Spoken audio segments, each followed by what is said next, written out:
Neighborhoods connect all across Pleasant Ridge Drive. People in the area have one main concern: traffic safety. City leaders say there's one main solution: taking action. Within LFUCG, we do have a program that's called the Neighborhood Traffic Management Program.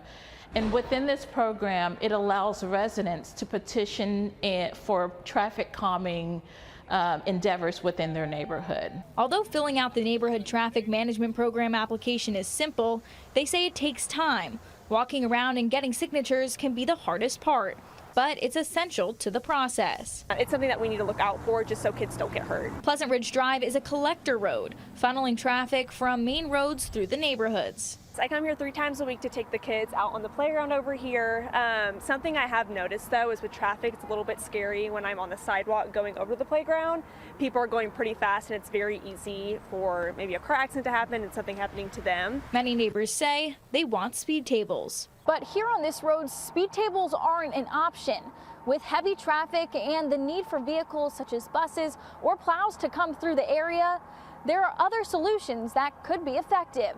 Thankfully, a lot of those less extreme interventions can be very effective. Edge lines is one of those things where it doesn't sound like it'll make a difference, but there's a lot of data showing that in many instances, that can be an intervention that makes a huge difference and at very low cost. In Lexington, Julia Sandor, WKYT.